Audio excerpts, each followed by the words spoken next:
जग से हारा नहीं मैं, खुद से हारा हूँ माँ। एक दिन चमकूंगा लेकिन तेरा सितारा हूँ माँ। माई रे माई रे, तुझ बिन मैं तो अधूरा रहा। माई रे माई रे, मुझसे रूठी मेरी परछाई।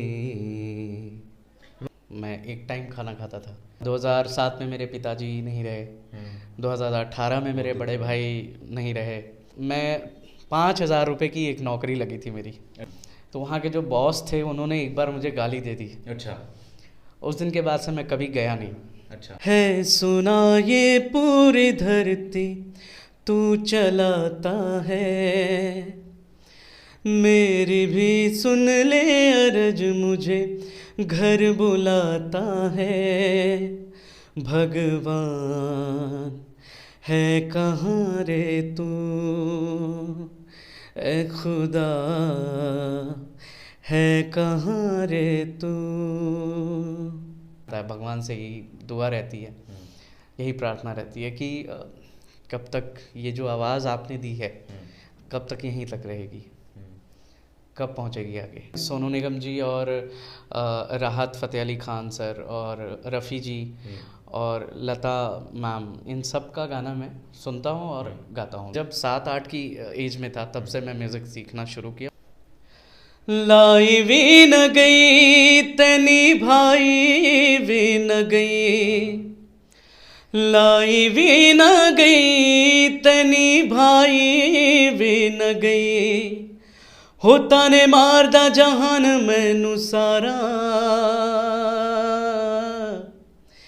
तेरी मेरी यूं टुट गई सोड़िए। जिवें टुटिया अंबर तो तारा, तेरी मेरी यूं टुट गई सोड़िए। जिवें टुटिया अंबर तो तारा। प्लेबैक करने का, बॉलीवुड में प्लेबैक, और वहाँ जाके मैं अपना परफॉर्मेंस करूँ, ये मेरी एक पूरी जो ख्वाहिश थी बचपन से, वो यही है। मैं पिछले 14-15 साल से स्ट्रगलिंग कर रहा हूँ, और जब तक मुझे वो मुकाम नहीं मिल जाता तब तक मैं मेहनत करता रहूँगा। हमारे बिहार में कला की कमी नहीं है और ना ही कलाकारों की कमी है। इस वक्त हमारे साथ एक ऐसे ही कलाकार हैं जो बिहार के हैं और बिहार के समस्तीपुर ज़िले के हैं। इससे पहले भी हमने इनसे इंटरव्यू किया था। हमारे साथ हिमांशु यादव हैं। इस वक्त पूरा बिहार और पूरा हिंदुस्तान इनको सुन रहा है और इनकी सुरीली आवाज़ की तारीफ़ कर रहा है। हिमांशु भाई, एक बार फिर से कहेंगे कि पब्लिक स्टेशन में आपका स्वागत है और आप दिल्ली में रहते हैं, तो एक बार फिर से एक बिहारी भाई आपसे कह रहा है कि बिहार में स्वागत है आपका। Thank you so much. तब कैसा लग रहा है? पिछले बार जब हमने इंटरव्यू किया था तब ज़्यादा लोग तक नहीं पहुंच पाए थे। इस बार आपको पूरा बिहार सुन रहा है, पूरी बिहार आपकी आवाज़ की कायल हो गई है, तो इस बार आने के बाद कैसा रिस्पांस मिला? देखिए, इस बार जनता ने मुझे भी सुना है जी। और मुझे बड़ा अच्छा लग रहा है कि सभी दर्शकों का मुझे प्यार और आशीर्वाद मिल रहा है। इस बार जब मैंने आपको कई बार कॉल लगाया तो कई जगहों पर आप इंटरव्यू दे रहे थे, तो जहां आप ले रहे थे लोगों का क्या रिएक्शन था, क्या उनसे बातचीत हुई? सभी जो बिल्कुल 1 to 1 जब हो रहा था, तो लाइक सभी लोगों का एक अपना अलग अलग जो कॉम्प्लीमेंट कह सकते हैं आप, हर किसी ने तारीफ़ की। और मुझे बड़ा अच्छा लगा कि सभी लोग को मेरी आवाज़ पसंद आ रही है। अल्टीमेटली आप टीचर भी हैं, संगीत सिखाते हैं, दिल्ली में संगीत सिखाते हैं। बिहार में ही ऐसे कई सारे कलाकार हैं जिनके पास आवाज़ अच्छी है, जिनके पास अच्छा हुनर है, पर उन्हें एक अच्छा प्लेटफॉर्म नहीं मिल पाता है। आप भी बहुत अच्छे सिंगर हैं, आपकी आवाज़ बहुत अच्छी है, पर अब तक आपको कोई प्लेटफॉर्म नहीं मिला। जी, मैं कह सकता हूँ कि अभी तक मुझे कोई प्लेटफॉर्म नहीं मिला, और मैं निरंतर प्रयास कर रहा हूँ अपनी इस कला को ज़्यादा से ज़्यादा दूर तक ले जाने की। और मैं पिछले 14-15 साल से स्ट्रगलिंग कर रहा हूँ, और जब तक मुझे वो मुकाम नहीं मिल जाता तब तक मैं मेहनत करता रहूँगा। एक सिंगर का ख्वाब क्या होता है, एक सिंगर की मंजिल क्या होती है? देखिए, मंजिल जो मैंने अभी तक जो अपनी लाइफ में बचपन से बनाई है, हाँ। वो एक प्लेबैक करने का, बॉलीवुड में प्लेबैक, और वहाँ जाके मैं अपना परफॉर्मेंस करूँ। ये मेरी एक पूरी जो ख्वाहिश थी बचपन से, वो यही है। दर्शकों का प्यार मिल रहा है, आशीर्वाद मिल रहा है, मुझे पूरी उम्मीद है कि मुझे भी वो लोग वहाँ तक पहुँचाएंगे। अपने ख्वाब को किसी गाने के माध्यम से लोगों तक पहुँचाना हो, तो फिर अगर मतलब शब्दों में कुछ बयां करना हो? देखिए, सिंपल सी बात यही है कि अपने ख्वाब को पहुंचाने में सिर्फ दर्शक ही मुझे हेल्प कर सकते हैं, क्योंकि वो मुझे सुनेंगे, मेरी आवाज़ अगर उनको पसंद आएगी तो ज़रूर मुझे ज़्यादा से ज़्यादा दूर तक लेके जाएंगे। अच्छा, वो कौन सा गाना होगा जिससे आप अपने ख्वाब को बयां करिए और दर्शक सुने? देखिए, अभी जो काफ़ी लोग सुन रहे हैं, जो गाना वायरल भी हुआ है, हाँ। तो अगर आप इजाज़त दें तो मैं उसी को सुनाऊंगा। इरशाद। जी बिल्कुल। लाई भी न गई तनी भाई भी न गई, लाई भी न गई तनी भाई भी न गई, होता ने मारदा जहान मैनू सारा, तेरी मेरी यूं टुट गई सोड़िए, जिवें टुटिया अंबर तो तारा, तेरी मेरी यूं टुट गई सोड़िए, जिवें टुटिया अंबर तो तारा। ये कितने साल की मेहनत है? मैं जब 7-8 साल का था तब से ही मैं म्यूज़िक सीख रहा हूँ, और मेरी माँ ने मुझे सिखाना शुरू किया।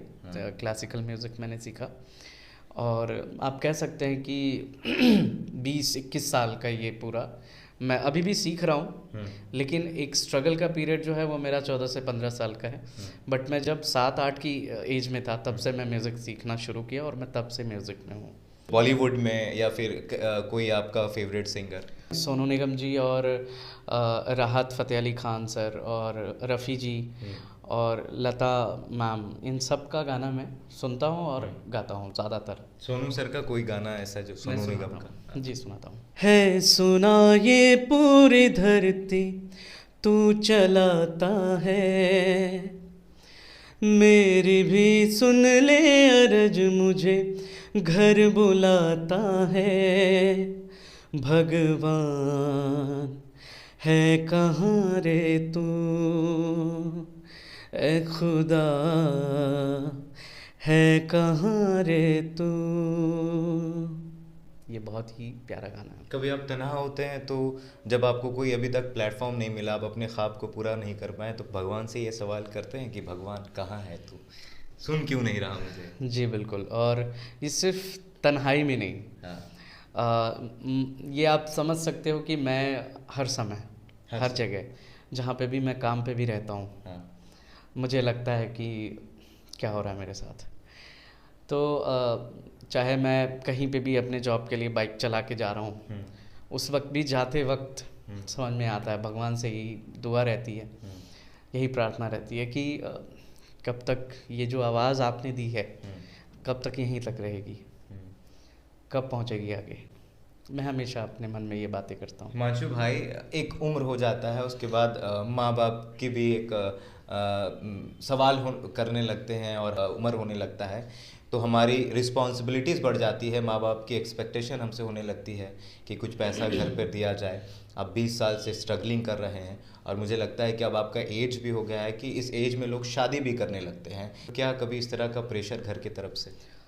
देखिए, प्रेशर तो नहीं है, लेकिन अंदर ही अंदर वो फैमिली वाले कभी जताएंगे नहीं, क्योंकि मैं शुरू से ही बहुत सारी चीज़ें झेलता आ रहा हूँ बचपन से ही।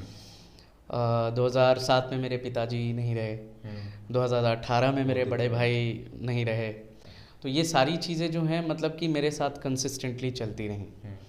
और आपको मैं बता दूं कि एक यही है कि हमको फैमिली, खास करके मेरी माँ, मेरी बहन, मेरे भाई लोग काफ़ी सपोर्ट करते हैं कि ठीक है तुम जो कर रहे हो करो, हम तुम्हारे साथ हैं।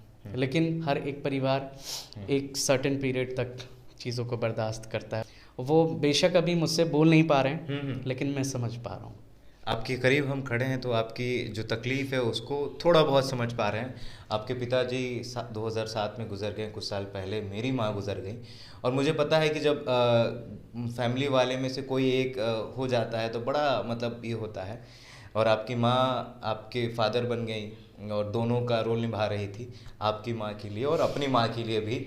दोनों के लिए हम एक मेरी तरफ से कविता है, अगर आपकी माता श्री भी सुन रही होंगी तो सबसे पहले तो मेरा उनको नमस्कार और आशीर्वाद दीजिए मुझे कि मैंने अपनी माँ के लिए लिखा था हिमांशु भाई कि मतलब कि दुनिया में तुम में कुछ अपनापन सा लगा। हिमांशु भाई, ये दुनिया बहुत मतलबी है और हर इंसान आपका हमदर्द जो बनता है, आपके करीब जो आता है, अपने मतलब के लिए आता है।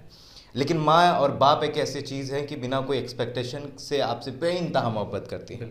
और जब मेरी माँ हॉस्पिटल में थी तब भी वो मेरा वो चंपी करती थी, सर वगैरह खुजलाती थी और मुझे सुलाती थी। तो मैंने लिखा कि मतलब कि दुनिया में तुम में कुछ अपनापन सा लगा, फ़िक्र तो हर कोई करता है, फ़िक्र तो हर कोई करता है, पर तुम्हारे फ़िक्र करने में एक अपनापन सा लगा। क्या बात, ये मैंने अपनी माँ के लिए लिखा था, बहुत अच्छी लाइन है। लेकिन सोचा उन्हें सुना दूं, पर धीरे धीरे उनकी आवाज़ सुनने की कैपेसिटी ख़त्म हो गई, उसके बाद हम सुना नहीं पाए, तो बहुत ये था।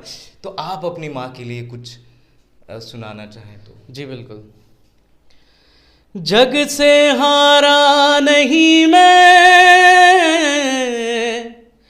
खुद से हारा हूँ माँ। एक दिन चमकूंगा लेकिन तेरा सितारा हूँ माँ। माई रे माई रे, तुझ बिन मैं तो अधूरा रहा। माई रे माई रे, मुझसे रूठी मेरी परछाई। हिमांशु भाई, कभी ऐसा हुआ है कि आपके जेब में पैसा नहीं हो और आप मम्मी को बता भी नहीं सकते, उनके पास भी पैसा नहीं हो? और मैं 2012 के बाद से खुद से ही सब कुछ अपना मतलब कि मैंने करना शुरू कर दिया। और क्योंकि पिताजी नहीं थे तो मैंने ज़्यादा बर्डन देने की कोशिश नहीं की अपने फैमिली पे। तो खुद से ही जैसे भी हो, मैं इनफैक्ट मैं आपको बताऊं, जब मैं 12th क्लास कर लिया था, ग्रेजुएशन में आया था, एडमिशन जब लिया था, तो मैं 5,000 रुपये की एक नौकरी लगी थी मेरी। और ये मैं पहली बार ये इंटरव्यू में, किसी इंटरव्यू में बोल रहा हूँ। अच्छा। और वहाँ पे वो एक आईटी सेक्टर था, तो वहाँ के जो बॉस थे उन्होंने एक बार मुझे गाली दे दी। अच्छा। उस दिन के बाद से मैं कभी गया नहीं। अच्छा। कभी नहीं गया उस जॉब पे। लेकिन फिर भी मैं अपने आप में बहुत सारी कोशिशें की और खुद से अपना जैसे भी हुआ, अपना मम्मी के ऊपर कोई बर्डन ना देख के हुए, अपना रोजी रोटी जैसे भी हुआ। 2015 में फिर मैंने जॉब करना शुरू किया स्कूल में, तब से मैं खुद से ही करता हूँ।